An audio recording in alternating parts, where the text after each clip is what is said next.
Kali ini saya sudah bersama dengan Bapak Teguh Raharjo selaku Wakil Ketua DPRD Kabupaten Lebong. Selamat siang Pak. Siap. Kabar kumu Pak? Alhamdulillah baik. Terima kasih Bapak sudah meluang waktunya untuk ngobrol bersama Riri di kebun Yayasan Lebong Rahma Center ya Pak ya. Ini sendiri memang proyek dari Bapak sendiri? Ya, kebetulan saya sebagai pembina yayasan. Ini kita kebun yayasan dan kita yang ngelola. Oh iya, baik. Nah, sebelum kita ngobrol lebih jauh-jauh lagi tentang keseharian Bapak, program ini memuat seputar kehidupan Bapak, keseharian Bapak, jejak karir Bapak, terus info-info menarik yang memang menurut Bapak masyarakat harus tahu itu. Itu ya Pak ya. Dan saya ingin mengetahui bagaimana perjalanan karir seorang Teguh Raharjo sehingga bisa menjadi politisi dan mendapatkan mandat dari masyarakat untuk menjadi wakil ketua DPRD Kabupaten Lebong. Bisa Bapak ceritakan sedikit Pak? Ya, kalau karir politik yang saya tempuh ini, kalau awalnya sih memang nggak ada kepikir sama saya bakal jadi pelaku politik. Ya. Nah, kebetulan waktu itu kurang lebih tahun berapa ya? Tahun 2006. Nah, Pak Bupati kita yang sekarang ini mengunjungi saya ke Jakarta. Bisa bincang-bincang sama beliau ngomong dia punya niat mau terjun ke dunia politik. Bukan mau terjun ke dunia politik, mau terjun kembali menjadi kandidat kepala daerah di Kabupaten Lebong. Nah, dia menawarkan saya untuk kerjasama. Nah, saya lihat dari cara beliau, ini kok kayaknya sama dengan perjalanan hidup saya beliau itu. Jadi itulah saya pulang ke Lebong membantu beliau Ya, tahun berarti 2010. Nah, ya. kemudian kebetulan sekali ada salah satu putra Lebong yang sukses berkancah di tingkat nasional di dunia perpolitikan, di Bung Rio Capella. Nah, beliau udah kenal lama dengan saya dan beliau minta sama saya untuk memperkuat di wilayah Dapil 3. Dulu di sini Dapil 3 ya, di daerah Lebong Utara, di Partai Nasdem yang dia geluti. Ya, dari situlah saya terjun ke dunia politik ini dan kemudian mencalonkan diri di tahun 2014 awal. Alhamdulillah terpilih jadi ketua DPRD waktu itu. Di periode sebelumnya ya Pak ya. Betul. Berarti pada masa kecilnya Bapak itu di Jakarta gitu ya Pak? Kalau kecil saya dari lahir di Lebong, kurang lebih bulan Agustus tanggal 28, kira-kira 51 tahun yang silam. Kemudian sekolah TK di TK Muhammadiyah, SD di SD Center, SD 2 Lebong Utara. Kemudian SMP-nya juga di SMP 1 Lebong Utara.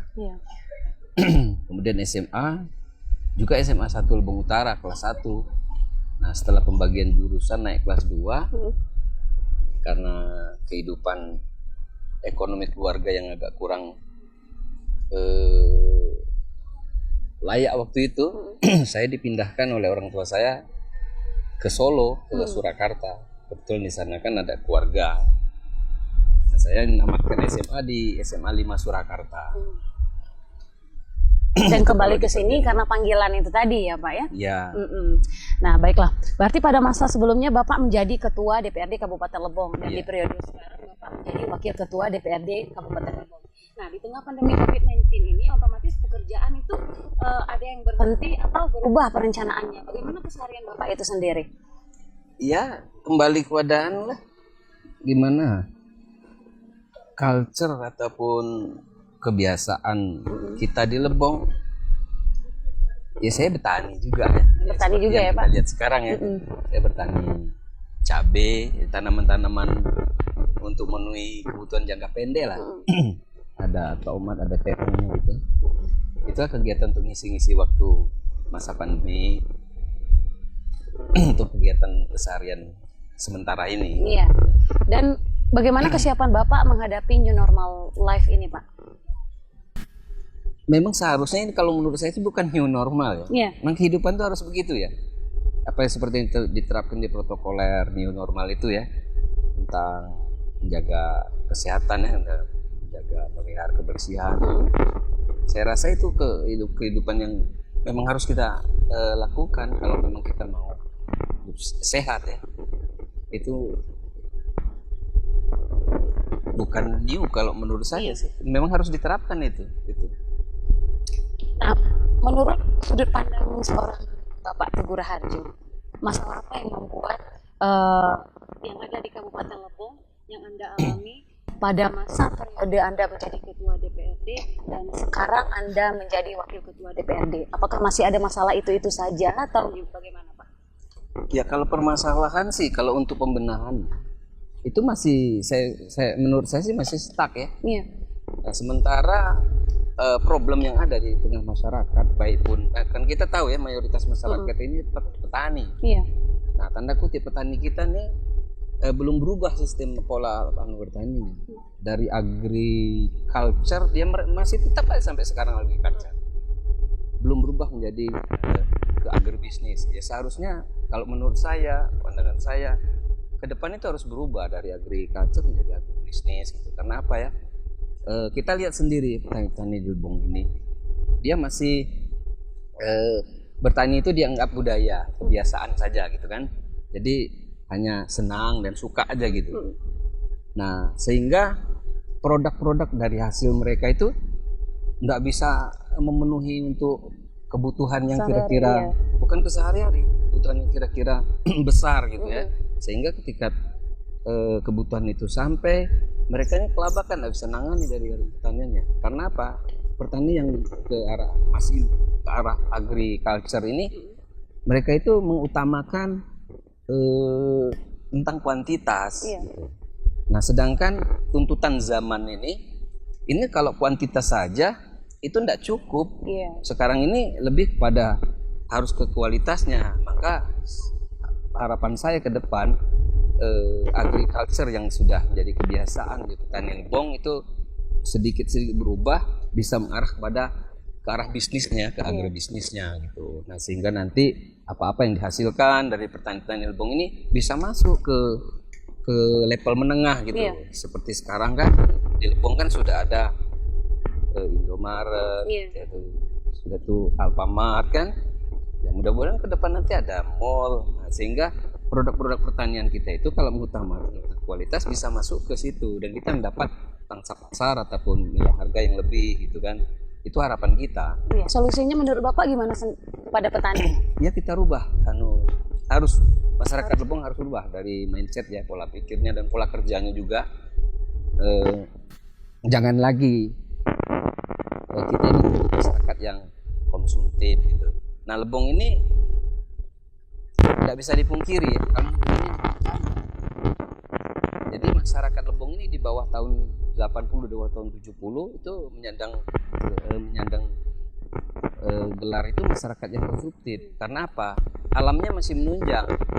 Ya, alam yang penunjang daripada penghasilan samping masyarakat Kabupaten Lebong ini masih maksimal betul untuk dikelola.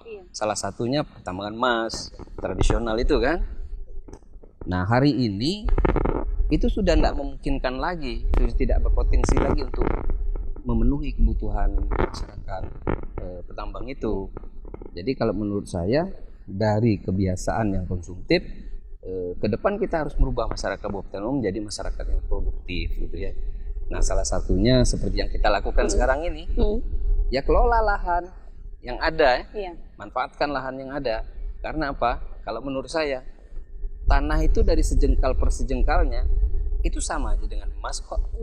Bukan berarti emas itu harus ya, seperti emas yang pandangan umum itu kan. Ini tanah ini per jengkalnya juga emas gitu, juga mutiara kan gitu. Itu menurut saya. Kalau pintar mengelola ya Pak ya. Ya. Dan apakah petani itu butuh ilmu juga? Nah ya ini kelemahan kita ini memang tidak ada ilmu yang mumpuni dalam pertanian. Karena itu tadi ya kebiasaan tentang agriculture ini itu masih sampai sekarang itu masih melekat sama petani kita. Nah seharusnya mereka itu harus pindah dari agriculture ke agribisnis. Nah ini memerlukan ilmu, kemampuan. Karena apa? Yang diutamakan ini nanti tentang kualitas. Nah kalau kita tidak punya ilmu pertanian yang mumpuni gitu kan, menguasai tentang teknologi pertanian gitu kan, ini tidak mungkin akan bisa menghasilkan hasil produk yang berkualitas gitu. Nah akhirnya nanti kita akan kalah di tengah pasar. Contoh kalau saya lihat sekarang ini masyarakat petani kita ini masih mengarah pada kuantitas sehingga mereka itu tidak memperhatikan kualitas seperti begini ya, karena dia kecintaannya, sayangnya gitu. Mereka misalnya nanam jeruk. Nah jeruk ini kan seharusnya dari satu dahan itu misalnya ada buah yang 20 biji kan gitu. Nah ini kalau seandainya kita biarkan 20 biji buah itu, ini tidak akan maksimal, baik pun penyerapan nutrisi untuk rasanya atau untuk nutrisi pembesaran buahnya gitu. Ini harus dibuang. Nah karena kebiasaan ini tadi, kita sebagai petani yang agriculture ini, jadi ini sudah jadi budaya gitu kan. Ini sayang kita membuang ini. Udah kita urus, kita rawat, ini masa kita buang dalam sekian butir, kan sayang. Padahal ini malah mengurangi kualitas daripada tanaman itu sendiri. Ini sering terjadi di petani kita, masih berjalan kan, masih berlangsung. Iya, menurut Anda siapa yang berkewajiban untuk memberikan informasi atau ilmu-ilmu kepada petani itu sendiri? Semua stakeholder yang ada, terutama ya yang formil ya, yang resmi, yaitu melalui dinas terkaitnya sebagai landing sektor. Tapi ya enggak habis di situ aja. Kita juga siapa yang punya sedikit kemampuan tentang pertanian, siapa yang punya sedikit semangat untuk bertani, tidak masyarakat. Berbagi ilmu ya Pak ya. Oke, baiklah. Nah, selama Bapak menjadi Ketua DPRD Kabupaten Lebong periode sebelumnya, saya pernah mendengar bahwa Bapak pernah mengeluarkan Perda Pengakuan Adat dan Perlindungan Masyarakat Adat Hukum Adat Rejang ya Pak ya. Betul. Nah, itu adalah awal menuju pengembalian hak masyarakat hukum adat Rejang itu sendiri. Nah, yang ingin saya tanyakan, apakah hak itu selama ini hilang? Dan kalau hilang, siapa yang menghilangkannya? Ya. Itu Perda nomor 4 ya, tahun 2017 tentang pengakuan dan perlindungan masyarakat hukum adat Rejang Kabupaten Lebong. Ini bukan masyarakat adat ya, jadi masyarakat hukum adat ini hukum adat. Sedikit kita pisahkan. Kalau masyarakat adat itu pendekatannya ke arah adat, itu nanti ada prinsip-prinsip yang tidak cocok dengan amanah undang-undang, itu kan? Salah satunya dari prinsip tidak keluar dari prinsip NKRI itu. Jadi kalau masyarakat hukum adat itu pendekatannya melalui wilayah. Jadi jangan salah kaprah di sini. Di situ kan ada bahasanya perlindungan dan pengakuan masyarakat hukum adat Rejang. Hukum adat Rejang, kan Rejang bahasanya, karena ya orang Rejang, Jawanya, Sundanya, Padangnya, Bataknya, Manadonya yang ada di sini atau etnis pendatang di sini gimana? Enggak. Nah itu pendekatan masyarakat hukum adat itu kalah kewilayahan. Gitu. Jadi seluruh individu yang ada di dalam kabupaten kita ini itu termasuk masyarakat dan termasuk dalam masyarakat hukum adat. Memang selama ini tentang hak-hak daripada masyarakat hukum adat itu sendiri, kalau menurut saya sih memang hilang. Karena kenapa? Kalau kita dari undang-undang ya, amanah undang-undang seperti di pasal 18B Undang-Undang Dasar 45 itu kan menyebutkan bahwa negara itu mengakui, negara itu menghormati kesatuan-kesatuan masyarakat hukum adat beserta hak tradisionalnya. Nah, sepanjang itu masih hidup. Nah, sepanjang sesuai dengan perkembangan masyarakatnya dan sesuai dengan prinsip NKRI, nah, diatur di dalam undang-undang. Dari sini kan pengakuan negara dan penghormatan negara terhadap kesatuan masyarakat hukum adat itu bersifat tradisionalnya loh. Jadi hak tradisional ini macam-macam.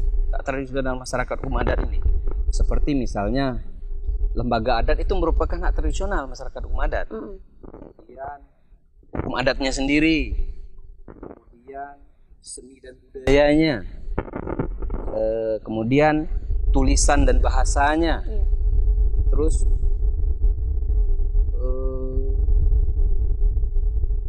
termasuk lahan kelola sebagai sumber hidup masyarakat. Itu menjadi hak tradisional. Nah, ini tidak ada. Salah satu contohnya kewenangan pengelolaan daerah Kabupaten Lebong ini sesuai dengan otonominya itu 70% itu masih dikuasai oleh negara. Itu berupa Taman Nasional Kerinci Sebelat. Nah, disitulah kalau menurut saya memang hilang dari hak-hak masyarakat umat itu. Tapi dengan catatan ya, untuk menghidupkan ini itu amanah undang-undang loh. Sepanjang itu masih hidup dari pengakuan negara itu. Jadi maksud saya begini, negara ini sudah mengakui ya tentang keberadaan masyarakat hukum adat itu. Kemudian negara ini juga melindungi tentang kesatuan masyarakat hukum adat itu. Kemudian negara juga mengakui tentang hak-hak tradisional masyarakat hukum adat itu.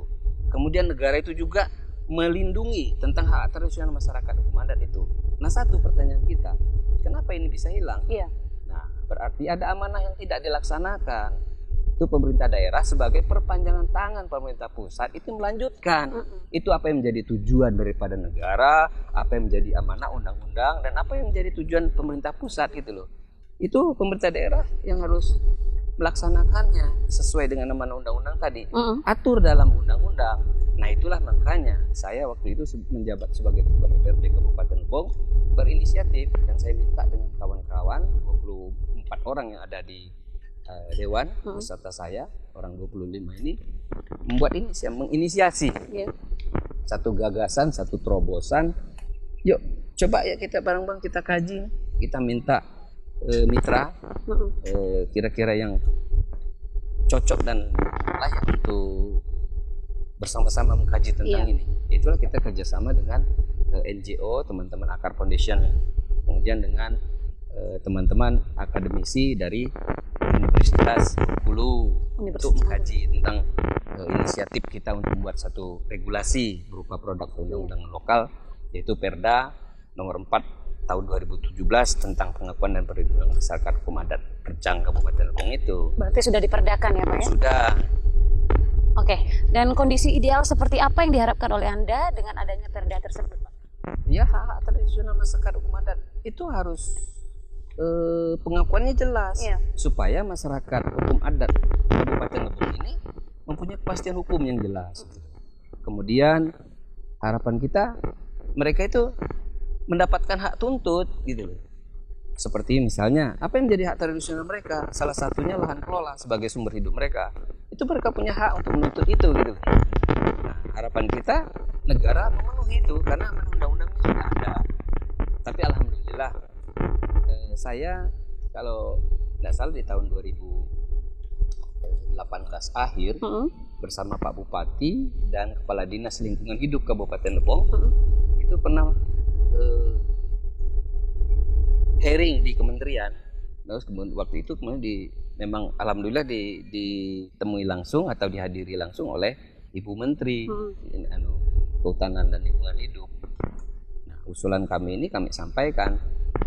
Alhamdulillah tidak terjadi penolakan. Nah, ya mudah-mudahan saja pelaksanaannya untuk penetapan daripada pelepasan hutan negara maupun itu berbentuk hutan lindung, cagar alam maupun TNKS ini secepatnya ditetapkan. Itu harapan kita. Baik. Oke Pak, ada beberapa kasus tentang perdebatan antara yang kita bilang tadi TNKS dan juga masyarakat karena mengelola itu karena hukum masyarakat adatnya itu sendiri ya Pak ya? Ya itu kekuatan daripada masyarakat hukum adat itu tidak ada gitu loh. Hak tuntutnya juga tidak ada. Kepastian hukumnya tidak jelas. Nah, seperti ini ada peristiwa yang notabene ya, dulu orang tuanya terus kakeknya mengelola satu lahan ya. Nah, itu tidak pernah divonis sebagai perambah hutan atau perusak hutan. Karena apa? Cuma sedikit saja alasannya, dasar hukumnya ada. Mereka dapat surat izin garap dari seorang pasira. Nah, kalau kita runut pasira itu kurang lebih sekarang itu ya lurah lah ya. Itu seorang lurah saja memberi kekuatan hukum, itu bisa terhadap masyarakatnya. Nah, itu yang kita miriskannya. Makanya saya bilang hilang. Hak-hak tradisional masyarakat adat Lebong itu hilang. Itu loh. Nah, sekarang sudah otonomi daerah, Lebong sudah jadi kabupaten, berarti kan bupati toh yang punya kewenangan ya.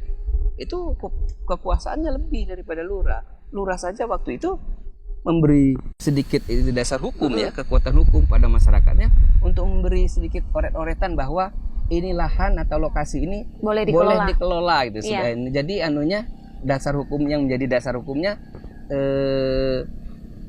izin garap. Mereka enggak pernah diponis sebagai perambah hutan gitu loh. Nah, hari ini kan ada, mungkin adik-adik pernah dengar tuh kemarin ada kasusnya, dianggap ini perambah hutan. Miris kita. Berarti hak tradisional masyarakat itu belum terpenuh di Kabupaten Lebong ini. Nah, kalau mau itu mau kuat masyarakat kita, mau istilahnya sedikit berleluasa untuk istilah mewujudkan baik itu tentang kesejahteraan pendidikannya, kesejahteraan ekonominya, kesejahteraan segala macam, kesehatan segala macamnya, ya mereka kekuatan perlindungan hukum sesuai dengan amanah undang-undang, dan itu seperti juga yang menjadi tujuan negara. Itu. Oke, sebagian besar masyarakat walaupun di belakang rumahnya ada lahan kosong nggak berani dikelola gitu ya Pak, kalau nggak ada. Karena nggak jelas ya, nggak ada kepastian hukum. Nah, kalau seandainya Perda nomor 4 tahun 2017 itu sudah efektif, ya kita kan batas kelola kita kan udah jelas. Nah, baru nanti penerapan aturan, penegakan aturan itu bisa kita lakukan, karena solusi ataupun jalan keluar daripada masyarakat itu tentang pembelaan hukumnya itu sudah ada. Nah, kalau enggak gimana? Kan serba ragu. Betul. Iya. Balik lagi masyarakatnya yang susah ya Pak ya. Iya. Oke deh. Pada tahun sekarang nih Pak ada pesta demokrasi tentang pemilu kada ya Pak. Dan itu pemilihan kepala daerah sendiri. Sepanjang jalan saya bolak-balik Rimbo Pengadang ke sini.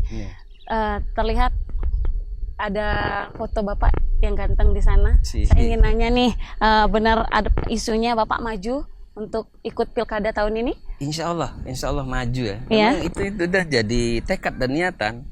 Ya, karena ada rintisan yang harus dititi. Nah, ini belum. Nah, kebetulan rintisan itu saya ikut berkecimpung di dalamnya. Yang salah satu ya ingin membebaskan masyarakat hukum adat Rejang ini untuk mendapatkan hak tuntutnya dan untuk mendapatkan kepastian hukum di negeri kelahirannya sendiri. Itu makanya tekad saya untuk maju di pilkada ini, kalau ada ridho dan izin dari Allah ya. Iya. Karena itu tadi inisiatif Bapak dan Bapak akan melanjutkannya terus-menerus. Harus memiliki hak. Harus. Oke. Kira-kira apa terobosan Bapak yang akan Bapak lakukan untuk membuat Kabupaten Lebong ini menjadi kota tujuan yang semakin maju untuk kedepannya? Ya, kalau dari segi percepatan pembangunannya kita tidak boleh nampik ya. Bahwasanya ada dan tiadanya masyarakat Kabupaten Lebong ini ya, masyarakat Lebong maksudnya, itu Kabupaten Lebongnya akan membangun dirinya sendiri ya, akan mempersolek dirinya sendiri, itu secara otomatis. Karena apa? Harus kita akui dan kita sadari ya, bahwa Lebong ini negeri yang kaya sekali, gitu loh, dari sumber daya alamnya, gitu loh, baik mineral, baik pun kandungan gas buminya, panas bumi, seperti geotermal sekarang, terus pemanfaatan airnya itu berlimpah ruah. Bagaimana dengan sumber daya manusianya Pak? Nah, yang ini menjadi permasalahan. Makanya tujuan dan niatan saya membuat regulasi yang diinisiasi oleh DPRD pada tahun 2017 diketok palukan, itu berupa Perda nomor 4 itu. Ini salah satu langkah alternatif atau langkah solusi untuk memagari masyarakat Kabupaten Lebong ini, gitu loh. Karena apa? Substansi pembahasan di dalam Perda tersebut memang satu-satunya Perda yang betul-betul substansi pembahasannya mengurusi tentang permasalahan kebutuhan masyarakat itu secara langsung. Nah, boleh adik lihat atau teman-teman lihat, boleh cek seluruh Perda yang ada.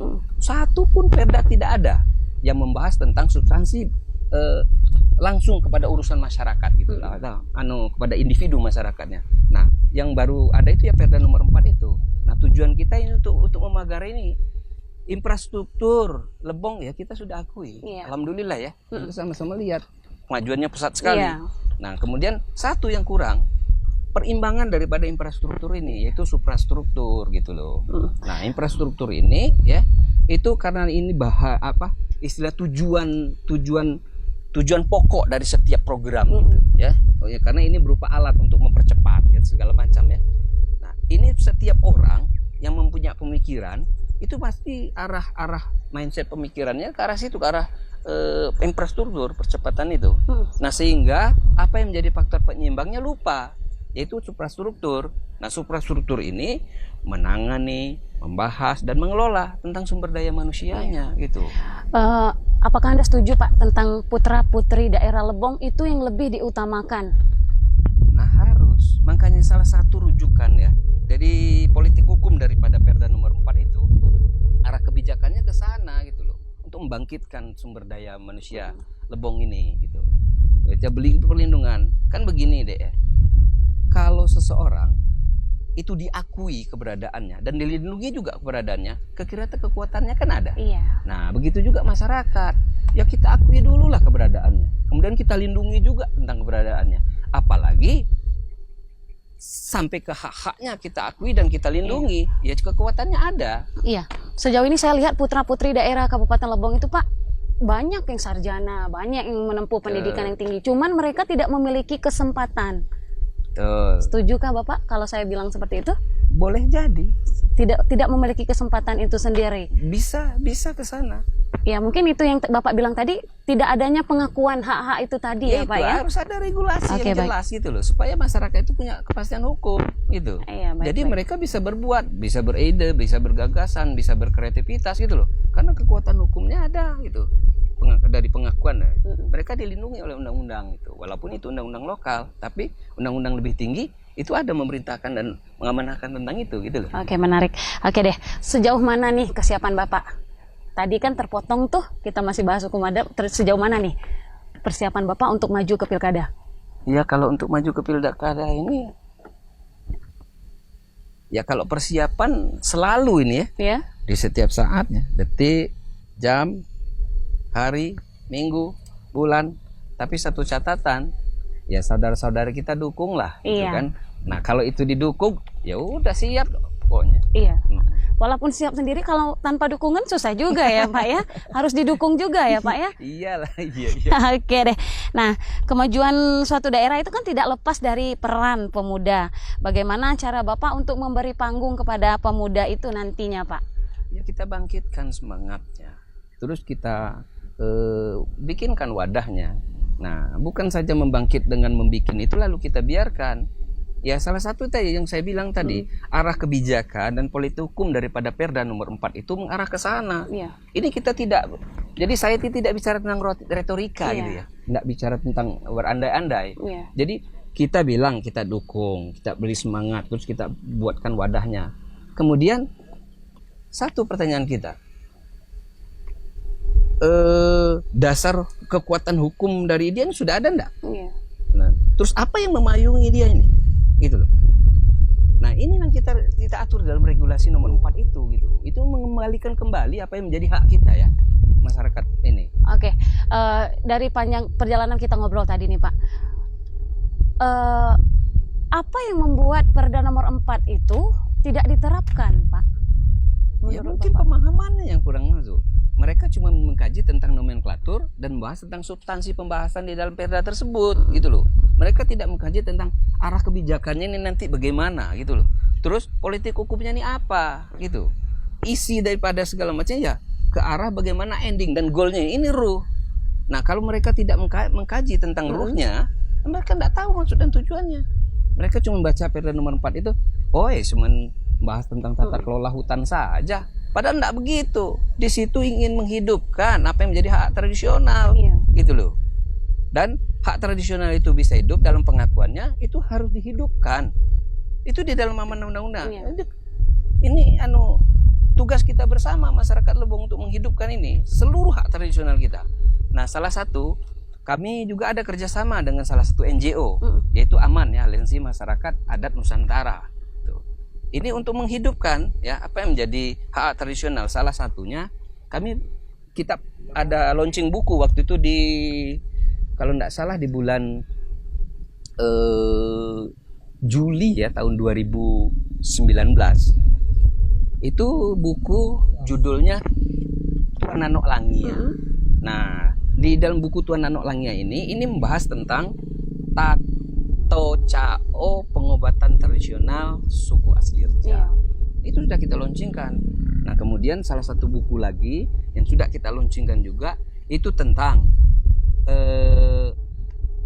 dokumentasi tanaman dan tumbuh-tumbuhan obat-obatan masyarakat suku asli Rejang. Karena apa? Ya perintah amanah undang-undangnya begitu. Gitu loh. Sepanjang masih hidup, hak tradisional dan kesatuan masyarakat adat itu diakui dan dihormati oleh negara. Kalau itu mati, tidak ada pengakuannya, tidak ada penghormatannya. Nah, itu juga baik tentang yang lain-lain. Hal-hal kelola juga harus kita hidupkan sama-sama. Semangat kita, hak-hak kita itu harus kita hidupkan gitu. Baik lembaga adatnya, segala macam. Nah, supaya apa yang menjadi amanah undang-undang itu betul terlaksanakan sesuai dengan tujuan dan ruhnya gitu. Oke, nah Pak, baik, kami menunggu Perda nomor 4 itu berjalan dan bekerja ya Pak ya. Oke, nah Pak, apa harapan Bapak kepada masyarakat Lebong untuk sekarang dan ke depannya? Ya sudah, tidak usah berandai-andai kita. Karena turunnya kita ini, apalagi alam Lebong ini, dikejar dan diburunya oleh orang-orang terdahulu, ya karena kekayaan alamnya, kemudian kesuburan tanahnya. Nah, kita kan nenek kakek nenek kita kan udah terbiasa dengan bercocok tanam.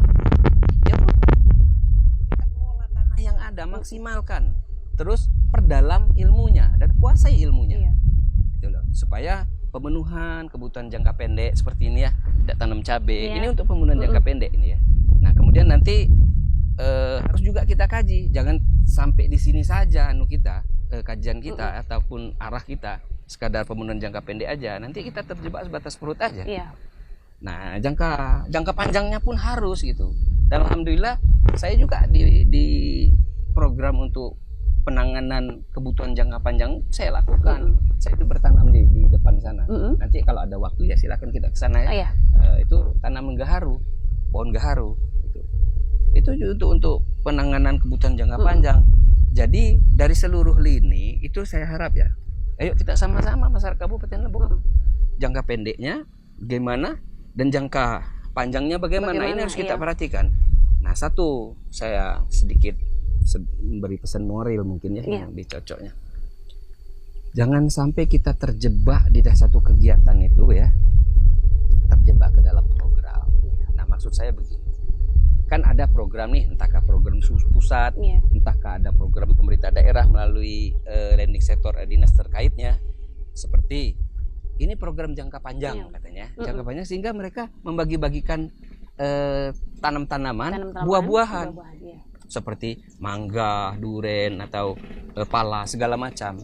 Ini bukan program jangka panjang. Iya benar. Ini nanti yang kita hadapi itu ya, yang kita hadapi ini pemenuhan kebutuhan jangka pendek. Karena apa? Buah itu bisa kita panen ke per musim. Gitu. Dan hasilnya pun ya per kilo. Nah, kalau memang mau ya menggelontorkan program itu jangka panjang tuh ya kita kaji betul jangka panjang yang mana. Ini jangka panjangnya kayak ibarat menabung. Nah, kalau kita menabung itu masukkan ke celengan 100, 200 ribu, 2 ribu, nanti pas akhir kita butuh celengnya kita bedah toh. Nah, itu aja filosofinya. Nah, jadi itu juga program pertanian jangka panjang. Ya kita tanam buah yang panennya nanti sekali tebang sehingga jumlah hasilnya itu bisa memenuhi apa yang menjadi kebutuhan kita dan bisa menyelesaikan apa yang menjadi permasalahan kita. Nah, makanya saya lebih melirik pada gaharu itu.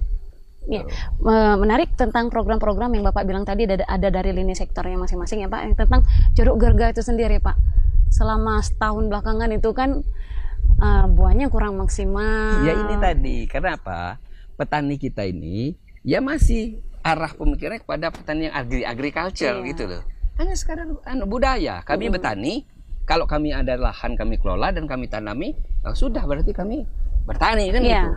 Nah, seharusnya sekarang ini melalui ya harapan saya landing sektor ya. Kalau tidak seluruh stakeholder yang ada, ayo sama-sama ini tanggung jawab kita kok. Ya kita rubah, jangan lagi masyarakat kita menjadi petani yang agriculture. Hanya sekadar membiasakan diri dengan bertani. Enggak lah. Kita harus beralih sedikit lah menjadi yang petani yang agribisnis lah. Arahnya ke arah bisnis. Jadi sehingga nanti ada dorongan-dorongan untuk memperbaiki produk. Nah, sehingga nanti bisa menghasilkan suatu kualitas kan itu. Ini seperti jeruk gere yang adik bilang tadi ya. Mereka coba, saya juga pernah lihat, pernah tanya, ini kok banyak sekali buahnya. Iya Pak, bagus sekali Pak. Dan saya pikir kan, banyaknya buah itu bukan bagus arti kata di bisnisnya. Bukan berarti itu tanaman berkualitas. Nah, karena pola masih ke arah budaya gitu. Dia bertani hanya sekadar budaya. Ini ayo kita sama-sama gimana nanti ke depannya kita rubah dari bertani budaya di agriculture ini, kita rubah ke arah agribisnis supaya apa? Bisa betul-betul menjawab tentang perekonomian, kebutuhan ekonomi kita itu. Oke. Baik, Pak. Nah, dengan adanya Lebong TV nih, Pak, bagaimana bentuk support Bapak itu sendiri? Wih, sangat positif ini. Nah, satu kemajuan dunia itu karena informasi. Nah, Lebong TV udah memulai dengan ini, Lebong ini. Nah, seandainya informasi ini bisa masuk ke seluruh masyarakat yang ada di Kabupaten Lebong, insya Allah mereka akan memahami tentang bagaimana Lebong ini dan akan kemana Lebong. Luar biasa Lebong TV, hebat. Oke, baik Pak. Terima kasih atas waktunya Pak ya. Nah pemirsa, sekian Gen Kabar hari ini. Terima kasih dan sampai jumpa. Lebong TV, TV Tebestamu.